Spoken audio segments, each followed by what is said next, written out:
السلام عليكم ورحمة الله وبركاته. ازيكم عاملين ايه؟ النهاردة وصفتنا المبكبكة الليبي الشهيرة. معانا كيلو الا ربع مكرونة، وبتاع حوالي 10 طماطميات، بصلتين وسط، 2 معلقة صلصة، كيلو الا ربع صدور فراخ مقطعة مكعبات، معانا فلفلاية وفص توم. البهارات بقى معانا كركم، بهارات فراخ، ملح وفلفل اسود. ويلا بينا نبدأ وصفتنا النهاردة. بسم الله الرحمن الرحيم.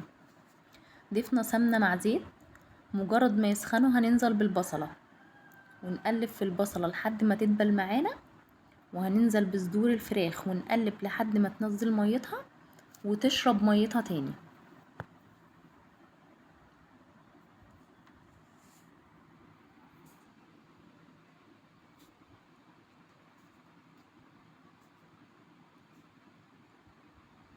وهنضيف فص توم وفلفلاية.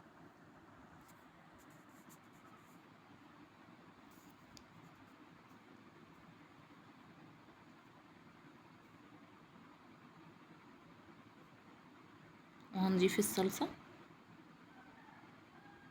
والبهارات، وهنقلب فيها شوية.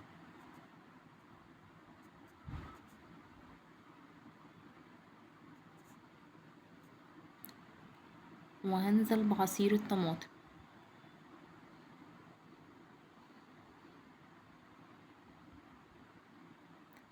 وهنقفل عليها لحد ما تتسبك والفراخ تستوي.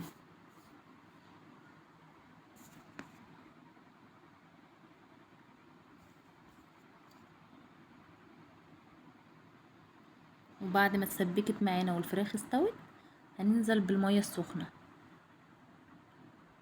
بحوالي لتر ونص.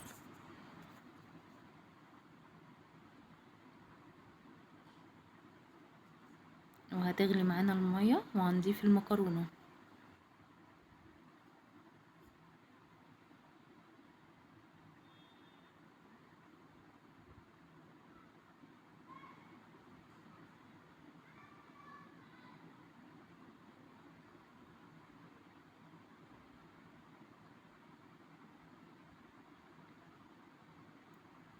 ان انا ضفت ميه تاني عشان المفروض الميه تكون فوق المكرونه.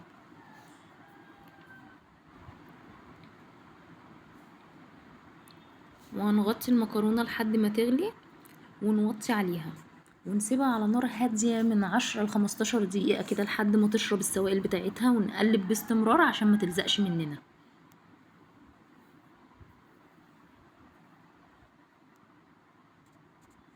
ودخلت معانا على سوا، وبكده نكون وصلنا للشكل النهائي لوصفتنا السريعه الشهيه.